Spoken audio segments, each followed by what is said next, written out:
en la mañana de hoy, como ya ustedes saben, vamos a estar partiendo de Efesios. Ese es el pasaje base. Vamos a usar mucho la Biblia. Siempre que me invitan saben que eso es lo que nos toca.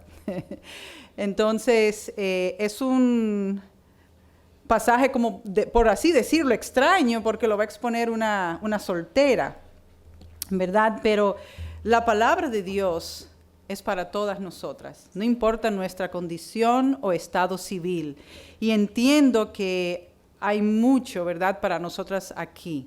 Ha sido de mucha bendición para mí en la medida que lo he ido estudiando y entonces quería compartirlo con cada una de ustedes. Y a propósito de las alabanzas, cuando estaba preparando el mensaje y todavía mientras lo repasaba ayer, había una alabanza muy en el hilo de lo que ustedes estaban cantando que me venía a la mente. Es aquella que dice: hermoso eres, mi Señor, hermoso eres tú, pero canten conmigo, amado mío, tú eres la fuente de mi vida y el anhelo de mi corazón.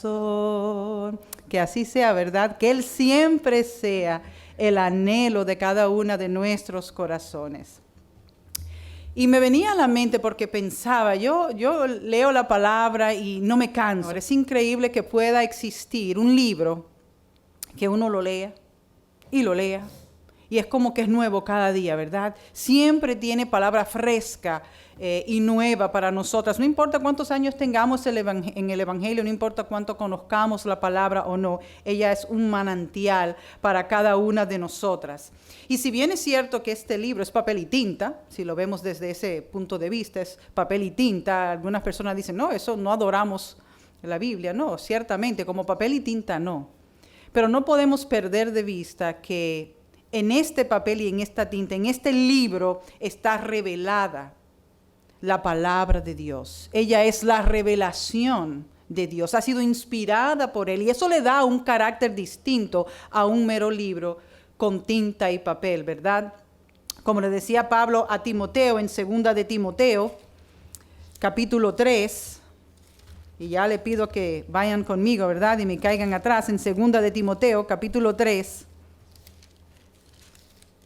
y versículo 16, él le dice, toda la escritura es inspirada por Dios.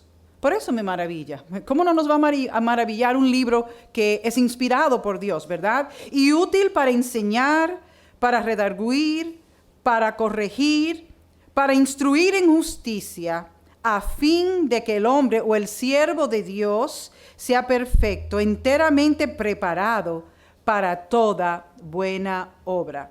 Me gusta mucho como dice este versículo en la versión La Palabra de Dios para Todo. Dice, toda la escritura es un mensaje enviado por Dios y es útil para enseñar, reprender, corregir y mostrar a la gente cómo vivir de la manera que Dios manda. De manera que al acercarnos a la palabra, no podemos verlo, ¿verdad?, por su uso tan cotidiano y tan acostumbrado como un libro cualquiera, ¿verdad? No podemos dejar que se torne insípida, inatractiva e irrelevante para nosotras, porque ciertamente es la palabra revelada de Dios para cada una de nuestras vidas y siempre es relevante, siempre tiene mensaje, siempre tiene instrucción para nosotras. Así que en el día de hoy, basado en eso, ¿verdad?, en lo que Pablo le decía a Timoteo, que toda la escritura no tan solo es inspirada por Dios, que eso es lo primero, sino que es útil para enseñar, para redarguir, instruir en justicia y para corregir. He querido traer esta porción de Efesios para que la podamos examinar. En primer lugar, como ya dije, porque toda la Biblia nos enseña, independientemente del pasaje que escojamos. Hay algunos pasajes que a veces reservamos para ciertos grupos, este es uno, que por error generalmente solo se escoge cuando se va a hablar del matrimonio conyugal, ¿verdad? Pero dice mucho más que lo que planteamos para el matrimonio conyugal. Y en segundo lugar, porque como toda la Escritura nos enseña, independientemente de nuestra condición y nuestro estado civil, no estaríamos violando la Biblia al extraer de ella el mensaje y las aplicaciones para nuestra vida en lo personal. O sea, no puedo decir que porque soy soltera, esto que está hablando aquí a los casados y da instrucciones a los esposos, a los maridos y a la esposa, que no me está hablando a mí. Porque algo que no podemos perder de vista en la Escritura es que encima del tema que está tratando aquí hay otro tema. Hay otro tema por encima del tema que está plasmado aquí en tinta y papel. Hay un mensaje de parte de Dios que corre paralelamente al que está escrito aquí. Es como en nuestras vidas. Nuestras vidas se desarrollan diariamente de manera ordinaria. Así lo vemos nosotras. Pero Dios tiene un plan por encima que va paralelo a la cotidianidad de nuestra vida, que Él está desarrollando, aunque nosotros no lo veamos, ¿verdad? Y lo sabemos ahora porque al ver el nuevo nos damos cuenta lo que estaba sucediendo en el antiguo, porque el nuevo revela el antiguo. Entonces eso nos prueba que hay una temática que va paralela a la histórica y a la llana que está en la Escritura. Espero no perderla, ¿verdad? Así que es importante que nos podamos acercar a la Biblia en ese sentido, porque si lo hago en ese sentido le puedo extraer más que si solo me acerco buscando qué dice para mí. Si me acerco buscando qué dice para mí, quizás solo voy a ver que está hablando y dando instrucciones a las casadas, a las esposas y a los esposos. Por eso le dice la salvedad a la hermana, dile que no, que esto es para solteras también, ¿verdad? Entonces la Escritura trata de una temática que está por encima todavía de la que nosotras vemos aquí. Y mientras mantengamos a Cristo en el centro de esa temática de la Biblia, toda porción de la Escritura nos va a hablar, va a tener mensaje para cada una de nosotras, de manera que no la podemos reducir, ¿verdad?, a un segmento del pueblo de Dios. No, esto es para los jóvenes, no, esto es solo para las mujeres, no, esto es solo para los hombres. No, toda la Escritura nos enseña y es útil para cada una de nosotras, sin carácter de exclusividad. Así que por eso hemos escogido este pasaje y la idea es que podamos ver el significado y el propósito del matrimonio a través de nuevos lentes, de una nueva mirada, de la mirada de la metanarrativa de la Biblia. De lo que la Biblia en su conjunto dice y no de lo que el pasaje, sacándolo del resto de la Biblia, me está diciendo. Porque hay un tema que se está desarrollando a lo largo de la Biblia, que cada libro y cada parte de la Biblia está conectada con ese tema, ¿verdad? Por eso es que la Biblia no se contradice y no se puede contradecir, porque hay un solo tema. Y cada cosa que va sucediendo está conectado con eso. Por ejemplo, a menudo decimos, cuando hablamos de David que mató a Goliat, oh, eso es que yo puedo vencer a mis gigantes. Bueno, eso es una aplicación que usted le está dando. Pero en la metanarrativa de la Biblia es Cristo, de quien David es figura, el que va a aplastar a los gigantes y al pecado de nuestra vida y darnos la victoria. Si la reduzco a mí, eso es lo único que voy a ver. Pero cuando veo en cada una de esas cosas que es Cristo obrando un propósito mayor que el que meramente yo triunfe aquí y mate a mis gigantes, ¿verdad? Entonces puedo empezar a ver el plan de redención en todo su esplendor, en mayor magnitud. Y eso es lo que la Biblia nos enseña a través de su tema central. Por ejemplo, si preguntase cuál es el tema central de la Biblia, quizás habrían muchas opiniones, porque tendemos a decir cuál es el tema central de la Biblia, igual que cuando preguntamos quién es Dios en cuanto a lo que Dios es para mí. Bueno, si yo pienso en Dios, yo voy a decir que Dios para mí es mi providencia, por ejemplo. Otros dirán que Dios es amor. Y eso es cierto, esos son partes, atributos de Dios. Pero no es una revelación completa de la persona de Dios en todos sus atributos. Estoy viendo nada más un pedacito. Entonces es importante que nosotros podamos conocer el mensaje central de la Biblia. Si tuviera que decirlo en una sola palabra, esa palabra sería redención. Desde antes de la fundación del mundo, Cristo ya estaba predestinado a morir por el pecador.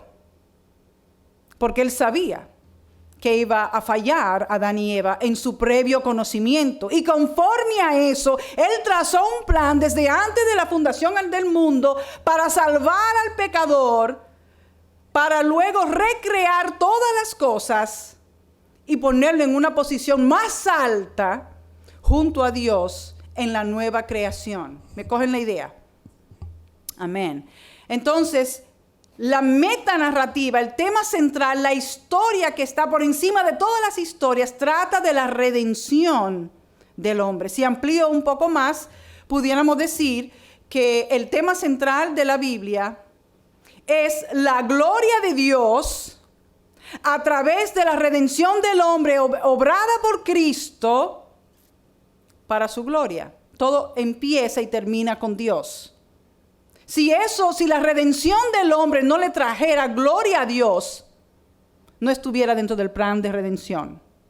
Entonces empieza con que Dios trae gloria a su nombre a través de la redención del hombre por medio de la obra que Cristo efectúa a nuestro favor. Y por eso Él vuelve y se la presenta a Cristo, ¿verdad? Como regalo, ¿verdad? Los que del mundo tú me diste. Entonces Él vuelve y se lo regala al hombre. Dice Efesios, vamos a ir al libro de Efesios, si se movieron de ahí, capítulo 1, y los versículos del 4 al 6, según nos escogió en Él antes de la fundación del mundo para que fuésemos santos y sin mancha delante de Él, en amor, habiéndonos predestinado para ser adoptados hijos suyos por medio de Jesucristo, según el puro afecto de su voluntad. Mira cómo le resumen todo lo que yo le estaba diciendo, ¿verdad?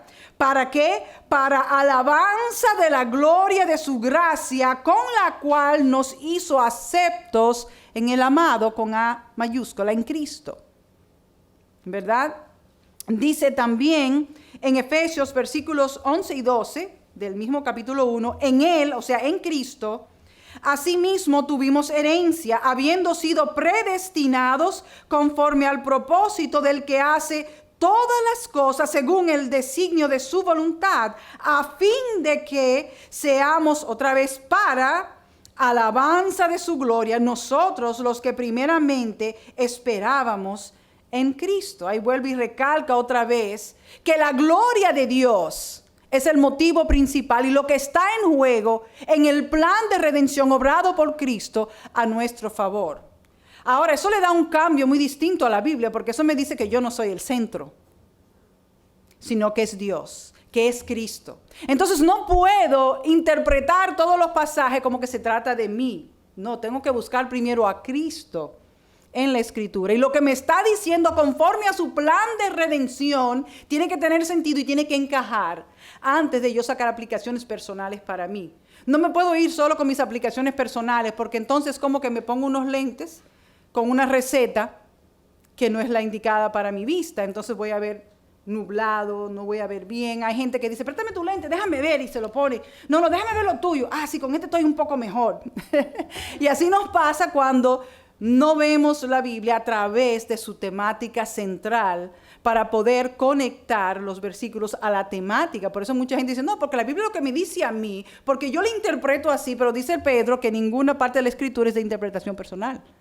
Y si no encaja con la temática principal, la aplicación será muy bonita y podrá en el final ser certera, pero el medio para llegar ahí es totalmente erróneo, ¿verdad? Entonces tenemos que asegurarnos que estemos diciendo lo que dice la Escritura.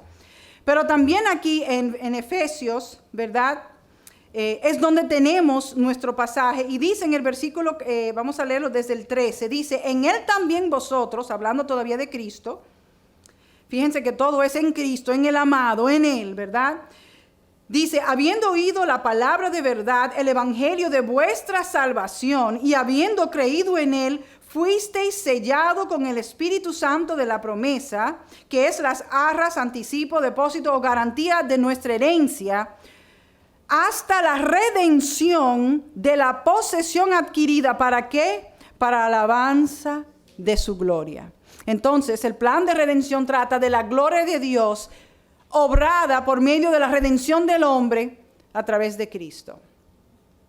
empieza en Dios y termina en Dios. Bueno, cuando miramos la Escritura así, como decía, entonces ya podemos verla de otra manera. Dice Romanos capítulo 9, el libro de Romanos, corroborando a esto mismo, capítulo 9, versículo 22 y 23, dice, ¿y qué si Dios, queriendo mostrar su ira y hacer notorio su poder, soportó con mucha paciencia los vasos de ira preparados para destrucción y para hacer notorias las riquezas de su gloria? Las mostró para con los vasos de misericordia que él preparó de antemano para gloria. Yo anoté 3 versiones diferentes que creo que nos aclara un poquito. Dice en la nueva versión de latinoamericana, dice, ¿y qué si Dios, aunque dispuesto a demostrar su ira y hacer notorio su poder, soportó con mucha paciencia los vasos de ira preparados para destrucción? Lo hizo para dar a conocer las riquezas de su gloria sobre los vasos de misericordia que de antemano él preparó para gloria. La Nueva Traducción Viviente dice, de la misma manera, aunque Dios tiene el derecho de mostrar su enojo y su poder, Él es muy paciente con aquellos que son objeto de su enojo, los que están destinados para destrucción. Lo hace para que las riquezas de su gloria brillen con mucha más intensidad sobre nosotros, ¿verdad? Sobre aquellos a quienes les tiene misericordia, como decía la hermana, los que preparó de antemano para gloria. La gloria de Dios es lo que está en juego en la redención del hombre y la obra de Cristo. Y no podemos perder eso de vista, ¿verdad? Y dice la Nueva Versión Internacional, ¿y qué si Dios, queriendo mostrar su ira y dar a conocer su poder, soportó con mucha paciencia a los que eran objeto de su castigo y estaban destinados a la destrucción? ¿Qué si lo hizo para dar a conocer sus gloriosas riquezas a los que eran objeto de su misericordia y a quienes de antemano preparó para esa gloria? Entonces vemos que el fin último en toda la creación y el plan de redención a través de la misericordia que Dios nos expresa por medio de la persona de Cristo es la gloria de Dios. De manera que no podemos entonces reducir los pasajes bíblicos a una sola cosa, ¿verdad? Claro, no vamos a inventar y a decir lo que no dice, pero no podemos reducirlo meramente a mi interpretación. Vamos a ver lo que dice la Biblia en su metanarrativa, en su gran historia para cada uno de nosotros, que como dije anteriormente debe de entretejerse. Hay una historia y un propósito mayor que apunta a la persona y obra de Cristo en toda la Escritura. Y el matrimonio, como los demás temas bíblicos, no escapa a esa realidad.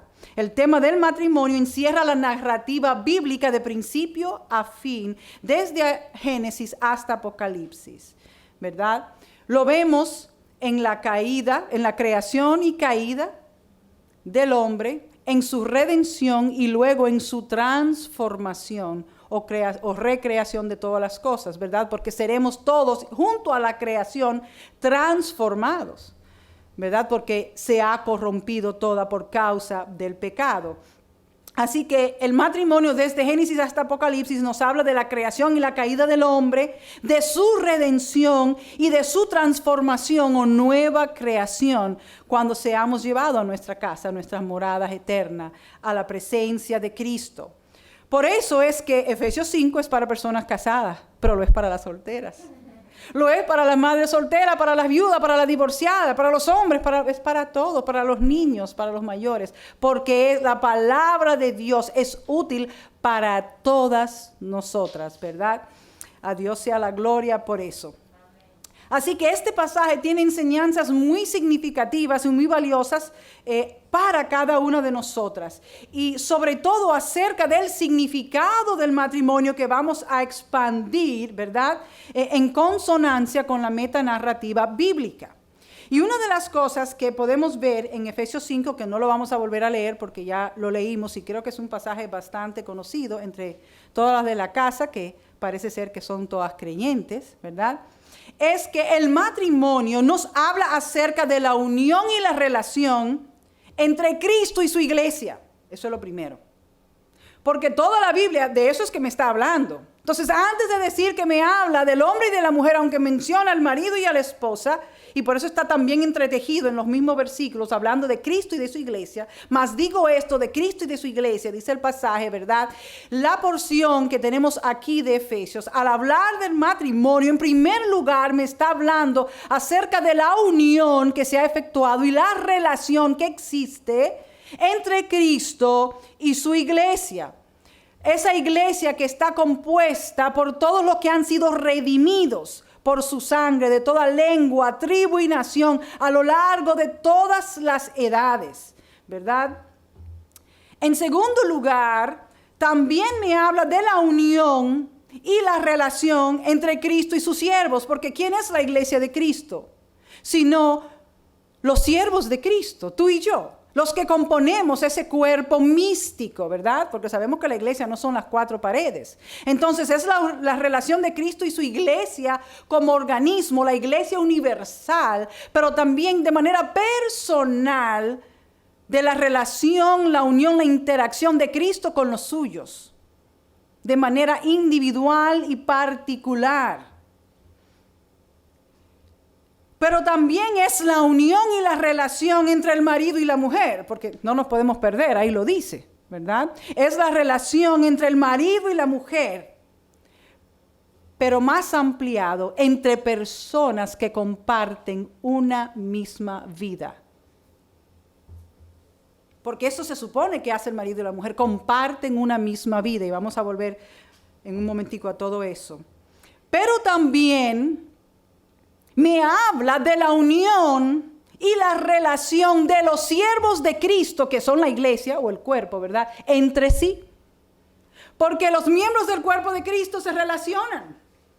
Entonces me está hablando de Cristo y su iglesia como organismo, como iglesia universal. Me está hablando de Cristo y su relación con los siervos particulares, todo lo que componen su iglesia, porque Él tiene un trato personalizado con cada una de nosotras. Sí me habla del matrimonio, de la vida compartida del hombre y de la mujer, pero también me habla de la vida compartida de los miembros del cuerpo de Cristo, los que conforman su iglesia. Y allá en Corintios va a hablar claramente de los miembros del cuerpo, cómo se ayudan mutuamente, ¿verdad? Y se apoyan por medio de las coyunturas, de manera que ninguno puede decir no tengo necesidad de ti. Eso es una vida compartida. Eso es la definición del matrimonio bíblicamente. Comparten la vida en Cristo, de manera que el matrimonio no solo es la unión conyugal o marital de dos personas. Interesante. Porque nosotras, habiendo nacido por medio del Espíritu Santo de Dios en la familia de Dios, compartimos la misma vida con Cristo. Y eso hace que nuestra unión sea profunda, sea íntima, sea trascendente, más que el matrimonio conyugal que termina aquí. Porque en el cielo seremos como los ángeles, que ni nos casaremos, ni no se casan ni se dan en casamiento. Eso es una figura para mostrar las riquezas de la gloria de Dios y la unión de Cristo con su iglesia mientras estemos aquí. O sea, estamos contando una historia al mundo perdido, como las que nos contaron a nosotras antes de venir a Cristo. Que últimamente la estamos haciendo muy mal. El matrimonio está contando la historia de la relación de Cristo y la iglesia muy, muy mal, ¿verdad? Porque no se parece en nada a lo que encontramos en la Escritura, lo que hoy se llama matrimonio, ¿verdad? Entonces vemos que cobra una nueva vida. Es como la unión de la Trinidad, que comparten una misma esencia y una misma vida. Y no hay relación más íntima que la que hay en la Trinidad de Dios. Entonces, sí, el matrimonio habla de la relación conyugal entre un hombre y una mujer. Oh, pero es mucho más que eso. Me habla de una unión trascendente, donde se comparte una vida, ¿verdad? Donde hay una unión indivisible, porque esa sí es verdaderamente indivisible, la que nosotras tenemos con Cristo, porque nadie que haya nacido de nuevo puede abortar. Nuestra salvación está segura en Cristo. Entonces, es indivisible. Como también es indivisible la relación de Cristo con su iglesia y de nosotras entre sí. Aquí nos podemos disgustar, pero eso no nos divorcia. nos vamos a encontrar allá también. Y seguimos unidos por el mismo hilo de sangre, la sangre preciosa de nuestro Señor Jesucristo. Entonces la palabra de Dios a través de Efesios 5 nos habla ampliamente a través de todo esto, ¿verdad? Vamos a ver algunos versículos de esto, ¿verdad? Ya aquí en Efesios son bien explícitos la unión y relación entre Cristo y su iglesia, porque lo repite muchas veces, ¿verdad? En Apocalipsis capítulo 7 y versículo 9 dice que esa iglesia, capítulo 7 y versículo 9, esa iglesia dice, después de esto miré, y he aquí una gran multitud, la cual nadie podía contar, de todas las naciones y tribus y pueblos y lenguas, que estaban delante del trono y en la presencia del Cordero, vestidos de ropas blancas, ya pecados emblanquecidos, ¿verdad? Purificados y con palmas en las manos. Esa es la iglesia de Cristo, los redimidos por su sangre, de todo linaje, pueblo, tribu y nación, ¿verdad? La unión y relación con Cristo y su iglesia, pero también con Cristo y sus siervos de manera particular. Dice el Evangelio según Juan, capítulo 15, Juan 15, versículos 14 y 15. Vosotros sois mis amigos si hacéis lo que yo os mando. Ya no os llamaré siervos, porque el siervo no sabe lo que hace su señor, pero os he llamado amigos, porque todas las cosas que oí de mi Padre os la he dado. Está hablando de la relación entre la vid, que es Cristo, y los pámpanos, que somos nosotros, de esa unión que tenemos con Él. A tal punto que ya no somos solo meros siervos, somos sus amigos. Hemos entrado en un nivel mayor de relación. Él no es solo nuestro amo, Él es nuestro amigo que comparte lo suyo, lo íntimo con los suyos, ¿verdad? La relación entre el marido y la mujer, que está bastante claro, que no vamos a mirarlo aquí en Efesios porque está más que obvio lo que dice el pasaje. Y en cuanto a la unión y la relación de los siervos de Cristo entre sí, ¿verdad? Queda expresado donde dice en Efesios 5, porque el marido, versículo 23, es cabeza de la mujer, así como Cristo es cabeza de la iglesia. ¿Y de qué están compuestas de la iglesia? Bueno, de usted y de mí, la cual es su cuerpo. Y el cuerpo lo define Corintios, nos habla de los miembros que componen el cuerpo, y Él es su Salvador. Así que como la iglesia está sujeta a Cristo, nosotros estamos sujetas a Él, así también las casadas lo estén a sus maridos en todo. Primera de Corintios, capítulo 12, nos va a decir, Primera de Corintios 12,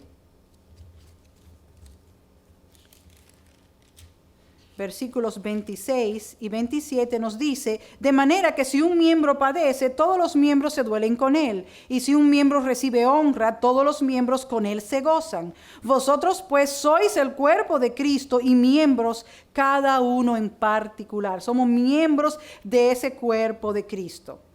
Ahora, al examinar cada una de estas relaciones, de estas uniones que representa y de la cual podemos extraer de Efesios, al hacer un análisis más detenido, se amplía, ¿verdad?, el concepto de lo que es el matrimonio en su dimensión y en su sentido. Y podemos ver otros valores, ¿verdad? Y podemos ver que el matrimonio o esta unión que nos habla Efesios 5 es la comunión íntima y la amistad entre personas, como dijimos anteriormente, que comparten una misma vida. Vamos a ver algunos versículos. Génesis 1:26, ¿verdad? Génesis 1:26, en cuanto a personas que comparten una misma vida, nos dice allí, entonces dijo Dios, hagamos, Él todavía no había hecho el hombre, hagamos al hombre, una vida compartida. La primera alusión, ¿verdad?, de manera más, entre comillas, explícita a la triunidad, ¿verdad?, a la Trinidad de Dios. Pero dice Juan, el Evangelio según Juan, donde recién estábamos, Juan, capítulo 17,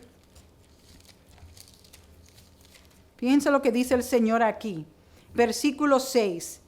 He manifestado tu nombre a los hombres que del mundo me diste, tuyos eran, y me los diste y han guardado tu palabra. Ahora han conocido que todas las cosas que me has dado proceden de ti, porque las palabras que me diste les he dado. Y ellos las recibieron y han conocido verdaderamente que salí de ti y han creído que tú me enviaste. Está hablando de la conversión, de haber puesto su confianza en Cristo por haber creído que Él fue el enviado, el unigénito de Dios. Y yo ruego por ellos, no ruego por el mundo, sino por los que me diste, porque tuyos son. Y todo lo mío es tuyo y lo tuyo mío, y he sido glorificado en ellos. Y ya yo no estoy en el mundo, mas estos están en el mundo y yo voy a ti. Padre Santo, a los que me has dado, guárdalos en tu nombre para que sean que uno, así como nosotros, personas que comparten una misma vida. Y no hay mayor profundidad en compartir la vida que compartir la vida de Cristo. Fíjense lo que sucedía en Hechos capítulo 2. Hechos capítulo 2. Hablando de la vida, lo que caracterizaba la vida de los primeros cristianos, dice el versículo 44, todos los que habían creído estaban juntos y tenían en común todas las cosas. Oigan bien, estaban juntos y tenían en común todas las cosas. Y vendían sus propiedades y sus bienes y los repartían a todos según la necesidad de cada uno. Perseverando unánimes cada día en el templo y partiendo el pan en las casas, comían juntos con alegría y sencillez de corazón, alabando a Dios y teniendo favor con todo el pueblo, y el Señor traía a los conversos a la iglesia, ¿verdad? A los que habían de ser salvos. Una vida compartida. Una vida compartida en las casas, en la comunión unos con otros, en el partimiento del pan, en las necesidades. El matrimonio es una vida compartida.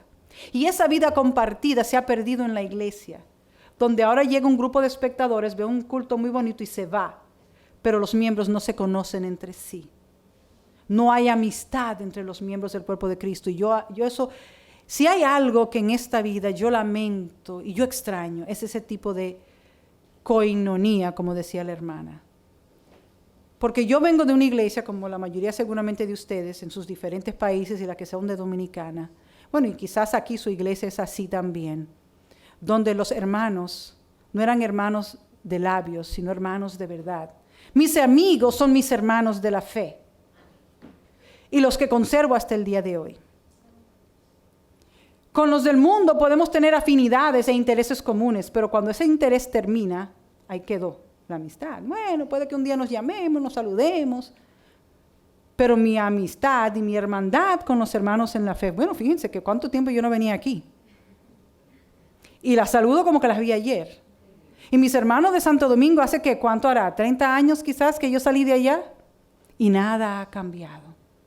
Porque esa vida que compartimos, esa unidad, es indivisible e indestructible en Cristo Jesús. Y permanece a través del tiempo y las edades.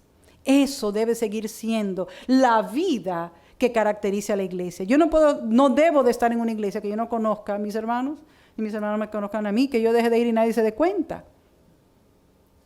Porque eso más fácil puede pasar por un club. Y lastimosamente se está perdiendo, porque la iglesia se ha ido transformando lastimosamente para mal hoy en día. Sin embargo, esa era la vida que caracterizaba a la iglesia. Y donde quiera que ellos iban por la persecución, formaban otras comunidades que trabajaban así. Y por eso el evangelio progresó tanto. Porque el evangelio no es de una persona, es un trabajo en red, ¿verdad? Por la vida compartida entre uno y otro. Así que un significado y valor que vemos en Efesios acerca del matrimonio es que es una comunión íntima y una amistad compartida entre personas que poseen una misma vida, que comparten una misma vida. Pero también es la amistad profunda y comprometida. Esa palabra que a la gente no le gusta, como en el matrimonio, es un compromiso.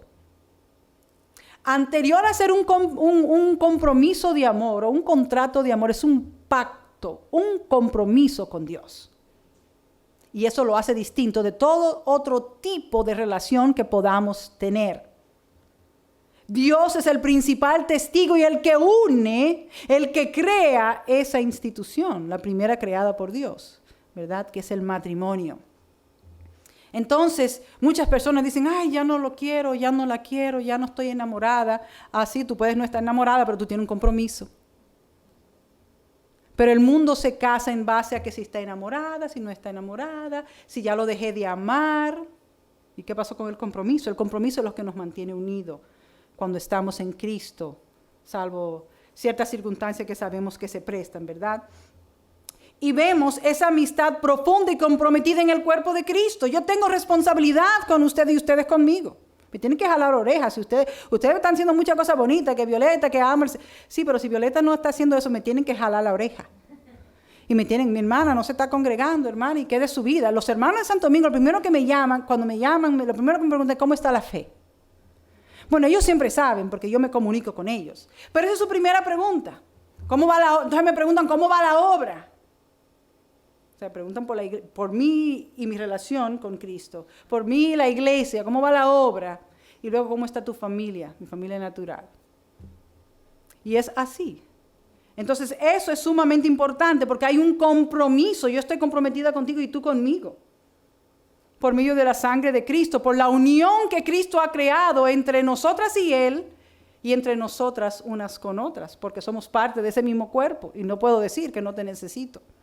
Te necesito más de lo que yo pienso o me puedo imaginar. En 1 de Samuel, vámonos al antiguo, en 1 de Samuel, capítulo 18 y versículo 1 dice, aconteció que cuando él hubo acabado de hablar con Saúl, el alma de Jonatán quedó ligada con la de David y lo amó Jonatán como a sí mismo. Bueno, pero si Dios nos dice que amemos al prójimo como a nosotros mismos, ¿cuánto más si ese prójimo es nuestro hermano en la fe? Nuestras almas están ligadas, ¿se dan cuenta del compromiso, del tipo de unión tan profunda, tan fuerte, los lazos que nos unen? Nuestras almas están ligadas por medio del sacrificio de Cristo. Están ligadas, ¿verdad? En 2 de Samuel, capítulo 1, ahí cerquitica, y en el versículo 26 nos dice, angustia tengo por ti, hermano mío Jonatán, que me fuiste muy dulce, más maravilloso me fue tu amor que el amor de las mujeres. Wow, esa es una declaración tremenda y profunda, tanto que la mente natural no la puede percibir, no la entiende, y han dicho por esa declaración que ellos eran homosexuales. Porque no entienden el nivel de compromiso y de compenetración, de intimidad, de vidas ligadas y compartidas por medio del sacrificio de Cristo. Yo tengo lazos muy fuertes con mis hermanos en todas partes del mundo, como lo tenemos todos nosotros. Yo conocí unas hermanas durante la pandemia que estábamos haciendo unos grupos en Zoom, estudiando la palabra. Y yo las amo como ustedes, que yo las conozco de hace siglos. Y las trato como que las conozco de hace siglos, porque hablamos el mismo idioma. Tenemos el mismo interés, la misma visión, y viajamos juntas, aunque ellas están en Argentina, otras en Perú, y otras en Chicago y en Colombia, viajamos hacia el mismo destino, hacia nuestras moradas eternas. Entonces, aunque aquí yo cambie de casa, aunque aquí yo cambie de intereses, de hobby, eso no cambia mi interés principal y último con el de mis hermanas en Cristo. No importa la profesión que yo elija, no importa los hobbies que haga, a donde decida viajar o no, yo sigo unida a pesar y por encima de eso con todas ustedes, con un lazo indestructible en Cristo Jesús. Eso es una unión fuerte y poderosa, y la tenemos que ver como tal y atesorar como tal, porque eso conlleva un trato diferente entre unas y otras. Entonces, cuando entiendo eso, puedo amar a mi prójimo como a mí mismo, cuanto más a mi hermana en la fe, ¿verdad? La tengo que amar como a mí misma, no me puede dar igual. Y en Juan, donde estábamos hace un momento, el Evangelio según San Juan, capítulo 15, Juan 15, el versículo 21, nos dice, a ver, Juan, capítulo 15, versículos 21 al 23. No, parece que anoté la cita mal. Pero, es aquí. Capítulo 17, perdón. Dice versículo 17, capítulo 17, versículo 21. Para que todos sean uno, como tú, oh Dios Padre, en mí y yo en ti. Fíjense el nivel de intimidad y de unidad, ¿verdad? Que todos sean uno, como tú, oh Padre, en mí y yo en ti. Esa es la unidad que Dios Padre ha creado. Que también ellos sean uno en nosotros. O sea, somos uno entre nosotros, pero somos una en Él, ¿verdad? Para que el mundo crea que tú me enviaste. La gloria que me diste, la gloria de Dios está envuelta, ¿verdad? Yo les he dado para que sean uno, así como nosotros somos uno. ¿Es divisible la Trinidad de Dios? ¿La del Padre y del Hijo? No. Yo en ellos y tú en mí, para que sean perfectos en unidad. O sea que para que pueda existir esa unión entre Dios y nosotras y entre unas y otras, Cristo se ha puesto por medio.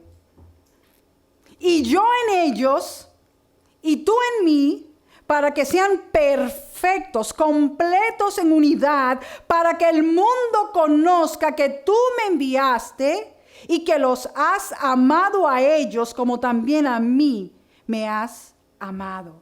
¡Wow! Y si ven, más abajo en el versículo 24 dice que Él lo amó así desde antes de la fundación del mundo. ¿Qué clase de unión?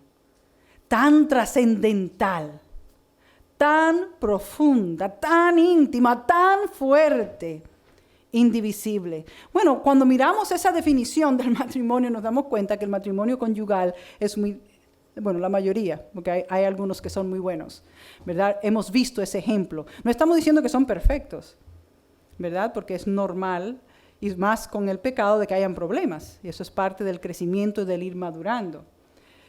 Pero cuando miramos en la generalidad, aún dentro del pueblo de Dios, el matrimonio, decimos, wow, qué lejos estamos de lo que la Biblia realmente llama un matrimonio. Y a veces la expresión que tenemos unos con otros de esa unión de Cristo que se tiene que manifestar al mundo, así el mundo va a creer. En la iglesia primitiva, al ver esa unión, el Señor añadía automáticamente lo que habían de ser salvos. La gente iba, quería conocer, ¿verdad? Pero hoy día, nos tienen por hipócritas a la mayoría, lastimosamente, ¿verdad? Tenemos que recobrar esa visión de la unión que hay entre nosotras y Cristo, que hay entre nosotras unas con otras, que hay entre nosotras y la iglesia y obviamente en el matrimonio conyugal también. Pero lastimosamente, al menos yo, ustedes me corrigen, a lo mejor ustedes lo han oído, yo nunca he oído un caso de alguien que dice nos vamos a casar porque queremos ser esa representación para el mundo de la unión de Cristo y de su iglesia. Eso no está en mente en la mayoría de los casos cuando la gente se casa, ¿verdad? A lo mejor en el camino se enteran de que es así, pero ni aún los creyentes. Porque lastimosamente hoy día ya están pensando cuando se están uniendo que si no me funciona o si me molesta mucho ya me estoy divorciando. Aún los creyentes. Triste, ¿verdad? Entonces, cuán importante, ¿verdad? Personas comprometidas entre sí que comparten una misma visión y objetivo en Cristo. La obra de Cristo en la cruz del Calvario. Ahora, ¿por qué esto es así? Bueno, hermanos, porque recordemos que el matrimonio no es simplemente la unión de dos personas para que se deleiten entre sí. Eso es bueno y es parte de las bendiciones de Dios para el matrimonio conyugal. Y de la relación entre unas y otras. Y de nuestra relación con Él, en que Él nos bendice dándonos muchas cosas, ¿verdad? Espirituales y materiales y emocionales. Pero por encima de todo eso hay una historia que Cristo está desarrollando y narrando para gloria de Dios Padre, que es la redención del hombre. Entonces por eso es la necesidad de este tipo de unión entre nosotras y Cristo, entre nosotras entre sí, entre el marido y la mujer. Porque en juego está la gloria de Dios y una historia que apunta más allá del hecho de lo que yo estoy haciendo en este momento y ahora. O sea, el matrimonio, por ejemplo, conyugal, apunta a mucho más que el simple hecho de dos personas que se quieren y quieren vivir juntos. Eso es bueno y es parte. Porque debe de figurar o de prefigurar esa unión y ese tiempo que vamos a estar juntas. Preguntaban ahorita diciendo, ¿qué tú le vas a decir al Señor cuando llegue? Bueno, yo solamente voy a llorar. A mí me van a llamar Lamentaciones 2. Yo me emociono con muy poco. O sea, cuando yo veo un grupo de gente reunida y se ponen a cantar, muchas veces no puedo cantar porque me compunjo. Así que cuando estemos allí ya sin ausencia de pecado, wow, yo creo que todas vamos a estar en lamentaciones. Llorando y llorando y llorando, ¿verdad? A los pies de Cristo, como hizo María, ¿verdad? No podremos hacer otra cosa, como dice esa alabanza tan linda también de Marcos Vidal. Entonces, en esa historia del matrimonio, de esa unión, está la metanarrativa del plan de Dios. Creación, caída, redención y nueva creación. Porque déjenme decirle, mis hermanas, que contrario al pensamiento materialista y humanista de este mundo, en donde el hombre cree, hablando en hombre en sentido general, no masculino, ¿verdad?, que los placeres de esta vida le va a dar plenitud, está muy errado. Yo creo que todos nosotros nos hemos dado cuenta que no importa cuánto tengamos o dejemos de tener, eso no nos añade a nuestra felicidad, a nuestro gozo. No produce un gozo permanente. Si usted ama mucho su carro y lo pierde, ahí se le fue el gozo. Si ama mucho su casa y la pierde, ahí se le fue. Aún si ama mucho a un hijo, que es mucho decir, un padre, una madre. Pero cuando nuestro gozo está en Cristo, aunque lamentemos y lloremos como es justo, todas esas cosas, nuestro gozo permanece en Cristo. Había una viejecita en Santo Domingo, yo siempre lo cuento porque me pareció que su vida era como la de Job aquí. Se llamaba le decíamos Doña Kennedy, pero ella tenía otro nombre, ¿no? Zunilda, oiga eso. Y esa hermana tenía cada clase de achaque desde que yo la conozco. De allá de Villa Francisca. Y uno le decía, hermana, doña Kennedy, ¿cómo está? Ay, mi hija, me duele esto, me dio entre mareos, tengo lo otro, pero en victoria con Jesucristo. Y los que la conocen creo que no me dejan mentir. Y mire que esa señora pasó, ya se fue a la presencia del Señor Arán, no sé cuántos años, yo soy mala para llevar cuentas. Pero esa mujer, todo le pasó. Su marido era borracho, se murió, la dejó sin nada, porque todos los años él mismo se liquidaba. Tuvo que criar a sus hijas sola, pasó muchísimo trabajo, pero no quiere ver usted persona más alegre, más amable, más amorosa que esa doña Kennedy, que ya se fue con el Señor, ¿verdad? Muy mal, pero en victoria con Jesucristo. Y ese es el gozo, ¿verdad?, que debemos tener, como los cristianos de la era primitiva, Pablo y todo, como eso que le caen a pedradas y lo dan por muerto y lo dejan en la puerta de la ciudad. Y él se sacude después, quizás se pasó la mano, no sé, y sigue, nunca se amedrentó y volvió hacia atrás. Ni ninguno de los otros. Siguieron hacia adelante, en medio de la dura persecución, como están los misioneros allá en Oriente, ¿verdad?, siguiendo hacia adelante. Entonces, visto está que las comodidades y los placeres de esta vida y de esta tierra no son suficientes. Si no, veamos la historia de Adán allá en Génesis. Bueno, Dios viene y crea todo el mundo, ¿verdad? En Génesis 1 nos da el relato. Le ha hecho todo un hábitat hermoso, imagínense, creado por Dios. Si a veces salimos y nos asombramos de la naturaleza, de los bosques y de todo, ¿verdad? Las cataratas y cuántas cosas hermosas. ¿Qué no habrá sido, verdad? Ese lugar que Dios creó, donde puso a Adán. Le llena de todo tipo de árbol, bueno a la vista y para comer. Todo tipo de animales. Gozaba de la comunión íntima y la presencia de Dios. Pero en medio de todo eso, había algo que no era bueno.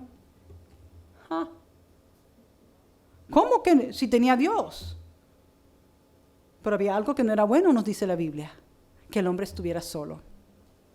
Porque humanamente Dios ha propuesto que así como en la Trinidad divina existe una comunión, que humanamente nosotros tengamos una comunión, una compañía, una amistad íntima.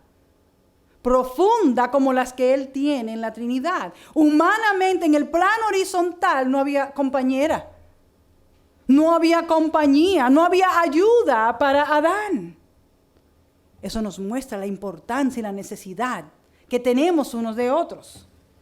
Ella era primero una compañera para él y luego era un amante.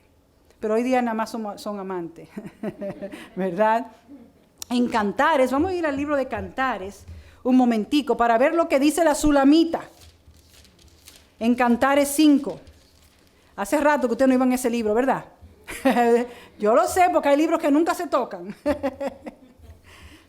Cantares, capítulo 5. Déjame ver si lo anoté por aquí. Cantares.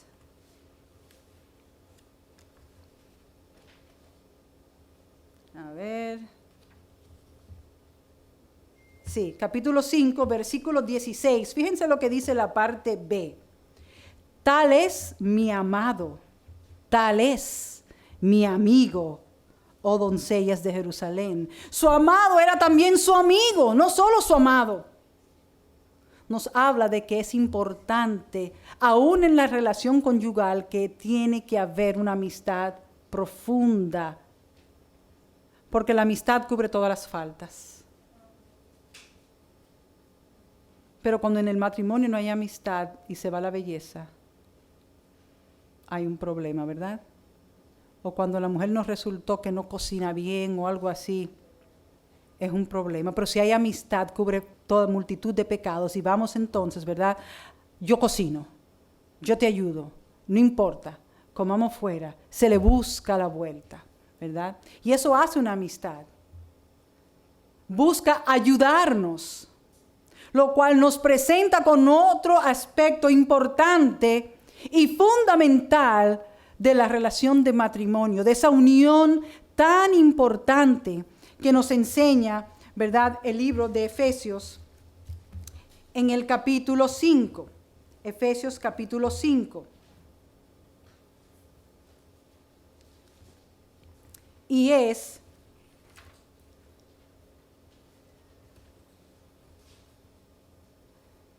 que esa unión tan profunda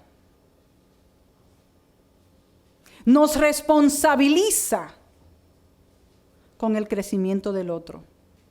Yo soy responsable y tengo que tomar parte en el crecimiento de mis hermanas. O no somos miembros del cuerpo, que dice Corintios, que se ayudan mutuamente. Y por eso tenemos que ministrarnos nuestros dones. Bueno, la mujer atiende al esposo, pero él la tiene que atender a ella. Él es responsable de que ella sea su mejor yo. O sea, en el matrimonio no hay lugar bíblico para el presente personal. Dios tiene en vista el presente y el futuro comunitario. Por eso Adán no quedó solo. Él pudo haber estado solo con Dios. Nosotros decimos, no, yo estoy bien con Dios, yo tengo mi relación con Dios y ya nadie. No. Él nos hizo en comunidad. Porque yo no puedo crecer sin el hermano que me aguza, hierro con hierro, ¿verdad? Que me reprende, que me llama a capítulo, como dicen en mi país, ¿verdad? Que me amonesta, que me anima. Nos necesitamos. Entonces eso me habla de la cultura que debe de existir dentro de la iglesia, dentro del cuerpo de Cristo, entre las hermanas. El nivel de compenetración y de responsabilidad que yo tengo. ¿Qué está pasando con nuestros dones? ¿Los estamos perfeccionando para bendecir a las hermanas? Gloria a Dios por el grupo de alabanza. Se esfuerzan, ensayan, practican. Bueno, hay otras hermanas que vamos a decir que por su edad, a lo mejor piensan que no pueden hacer otras cosas. Bueno, su asistencia es vital, usted va a ayudar mucho. Yo recuerdo una vez cuando se murió el hermano Ian Ratti, el misionero de allá en Dominicana. Yo pensé, yo era nueva creyente para esa época cuando él todavía estaba vivo, que yo decía, pero ¿por qué este hermano? Yo lo veía de iglesia en iglesia y a veces ya estaba que hablaba incoherencias, ya porque ya estaba muy viejo, se le iba el hilo, se me va a mí a veces, imagínense. Y yo pensaba dentro de mí, pero ¿cómo es esto? Bueno, el caso es que me voy, ya vengo a vivir aquí a Estados Unidos, él todavía estaba vivo y unos años después me llega la noticia, me avisan uno de los ancianos de allá que él había partido con el Señor. Ay, yo no sabía que eso me iba a doler tanto. Yo sí lloré. Porque hasta ese momento me di cuenta del impacto que su servicio tenía, que todo y así como él estaba, a veces incoherente, ese hermano no faltaba a la iglesia, y mucho menos de ministrar su don. Entonces, aún los que asisten animan a los que trabajan, porque si ustedes no están aquí, ¿qué hago yo con prepararme? ¿Verdad? Igual las hermanas que cantan, o sea, la oración es importante, o sea, hay tantas cosas, no hay desperdicio en los dones ni en el servicio de la obra de Cristo. El que menos usted cree está mirando y usted lo está influenciando, aunque esa persona misma en el momento no se dé cuenta. Entonces es importante esa cultura de servicio, de amor, de compenetración, de responsabilidad. No puede ser que yo no vea a mis hermanas semana tras semana y que yo no me preocupe por ella y pregunte dónde está o la llame, hermana, quiero darte un ánimo. Mire, hay una hermana que yo pensé que ya, porque me habían dicho que ella tiene un poquito como que de demencia, ¿no? Son mayores, los que nos han precedido ya están mayores. Voy a decir su nombre, se llama Doña Chea. Y ella había hecho unas crisis años anteriores. Y yo pensé que por eso ya ella estaba mal, que quizás para cualquier día, he pensado yo, y a lo mejor está, no sé. Pero yo me sorprendí porque el 12 de noviembre, que la hermana mencionó que fue mi cumpleaños, ella acostumbra de hace años llamarme ese día y cantarme una canción de cumpleaños. Y ella me llamó, y ustedes no se imaginan la emoción que eso fue para mí. Digo, hermana, no lo creo. Dice ella, ¿qué pasa? Usted me está llamando. Y yo me quedé como para ver si era la hija que le había marcado. Yo no sé si le marcó o no, pero yo no oí a nadie. Dice, sí, es tu cumpleaños. Digo, yo no lo puedo creer, porque yo pensé que ya, no me iba a llamar más. Digo yo, y este año usted no me va a cantar. Y dice, oh, pero para eso te estoy llamando.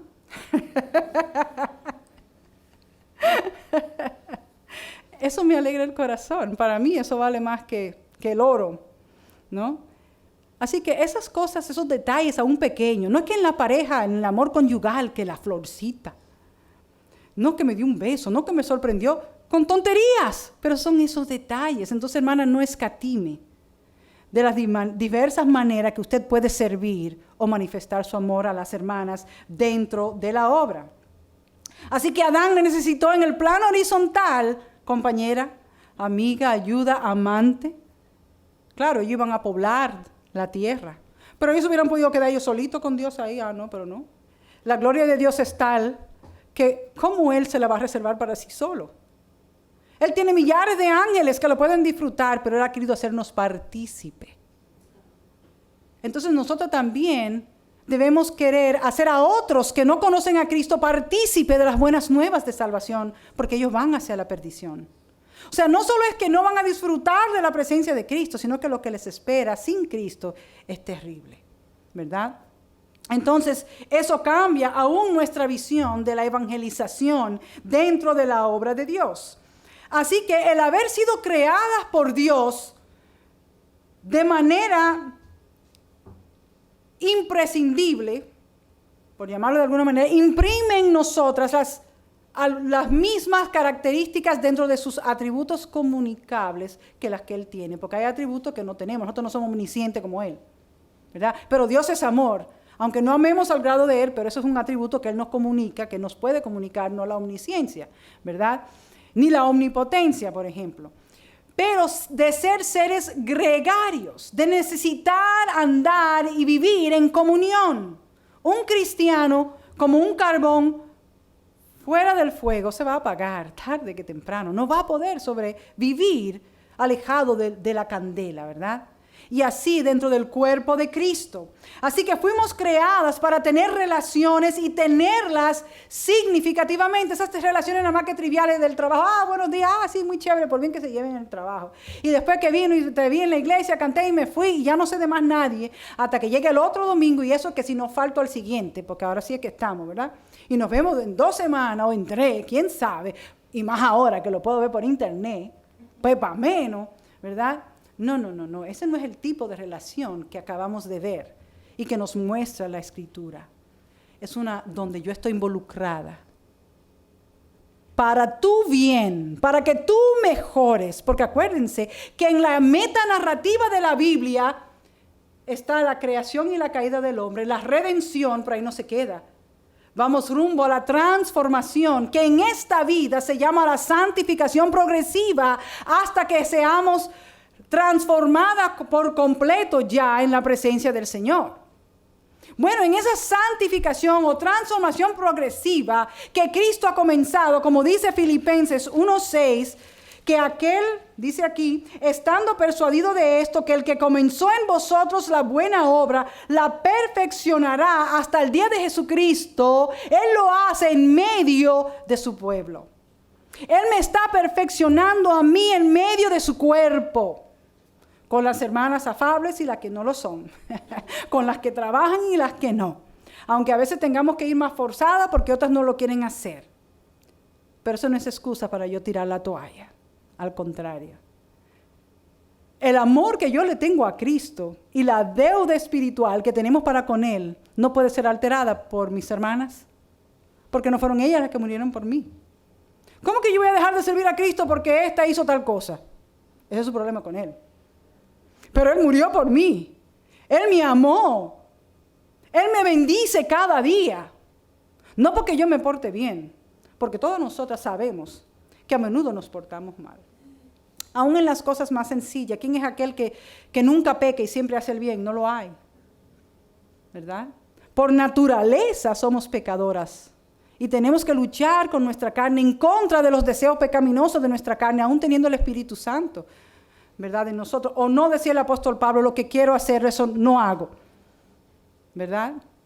Porque hay un pecado que mora en nosotras. Entonces estamos comprometidas con relaciones significativas porque yo tengo que contribuir a tu avance y tu crecimiento y tu transformación, a tu florecimiento espiritual.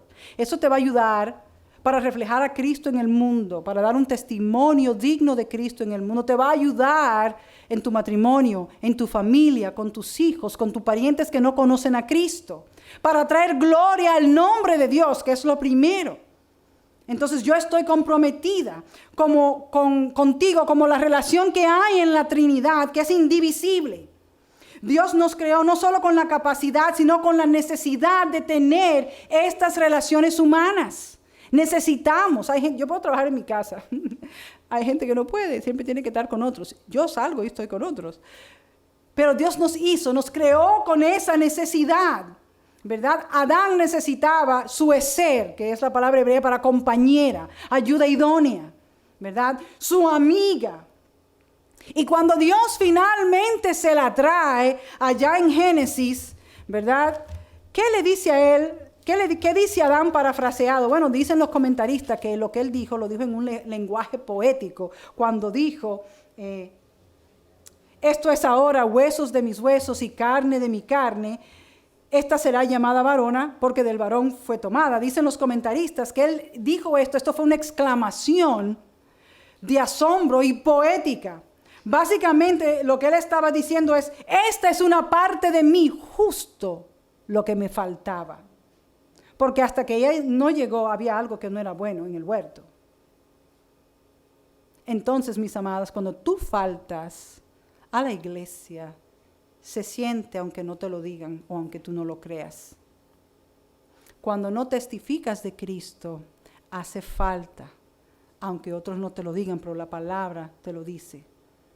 Porque estamos aquí, no nos hemos ido con Él, porque estamos mostrando, o sea, no es solo el matrimonio entre un hombre y una mujer que refleja la unión de Cristo con su iglesia al mundo perdido.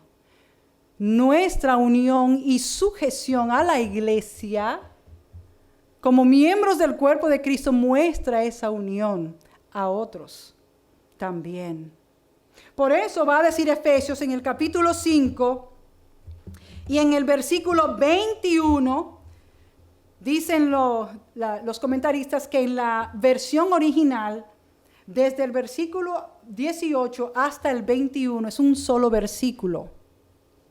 Y fíjense lo que dice el 21, someteos unos a otros en el temor de Dios. Lo dice justamente antes, y bueno, y hablando entre salmos y demás, pero quiero resaltar que dice someteos unos a otros en el temor de Dios. Ese versículo tan tremendo que no nos gusta, no solo de la relación marital, sino tampoco no nos gusta respecto de la iglesia. Que me tengo que someter a la iglesia, a mis líderes, a la gente no le gusta eso. ¿verdad? A mis padres. Y fíjense que lo dice justamente del versículo 18 hasta el 21, todo lo que dice, porque la base de podernos someter es que, dice el versículo 18, no os embriaguéis con vino en lo cual hay disolución, antes bien, sed llenos de ¿qué? Si no somos mujeres controladas por el Espíritu, no vamos a poder exhibir y mantener esta vida. No nos podremos mantener, no al esposo, someter no al esposo, a nuestros líderes, ni a nadie. Y muchas mujeres se gozan de llamarse rebeldes, de que son autónomas, de que son soberanas y que a mí nadie me gobierna. Bueno, mi hermana, eso no es bíblico. Todos estamos bajo sujeción. Claro, eso no va a suceder si no estás llena del Espíritu Santo. Tienes que dejar que Él te controle a toda capacidad, porque si no, sí, ciertamente. Entonces la imposición se va a sentir a la fuerza, como pasó, como dijo Dios allá en Génesis. Ya no te va a parecer algo bueno el cuidado. O sea, yo siento el cuidado de los hermanos de Santo Domingo, no como que me están vigilando, sino que me están amando, me están cuidando, están preocupándose por mí. Ahora, si yo no quisiera que nadie se meta en mi vida, yo viera eso, ay, qué pendenciero, creo que me están llamando, eso pasa bien que estoy. Sí, porque hay gente y lo sabemos, ¿verdad? Y así pasa en la iglesia, mira eso, ya están llamando porque uno no fue. Se quieren bien entrometidos en la vida de uno, porque eso es lo que uno dice. No, te están amando. Como Cristo amó a la iglesia y se dio a sí mismo por ella y se interesa, aunque pudiera ser que en lo humano hay un interés mezquino, pero tú estás sujeta a Cristo, quien controla todo y quien es el soberano, ¿verdad? Entonces, llenas del Espíritu es la única manera en que nosotras vamos a podernos someter al cuerpo de Cristo, a nuestros líderes, en el matrimonio, a su esposo. Así que fuimos creadas para tener relaciones profundas y significativas, amistades significativas, como la que debe existir en la iglesia, la que vemos entre David y Jonatán, como dijo también la Sulamita de su amado. Cristo está realizando una obra de perfección, perfeccionamiento en nosotras. Y cada una de nosotras juega una parte en esa transformación de mi vida para que yo sea la mejor versión de Violeta que Dios quiere. Para que tú seas la mejor versión de ti, para la gloria de Dios que pueda ser por medio de los dones que te puedo ministrar, por medio del amor que te puedo ministrar, por medio de la amonestación que te puedo ministrar, la corrección que te puedo ministrar. Y juntos así cooperamos a traer gloria al nombre de Dios en nuestra unión personal con Cristo, en nuestra unión con los miembros del cuerpo de Cristo y en la unión del hombre y la mujer en el sentido conyugal. Que el Señor les bendiga.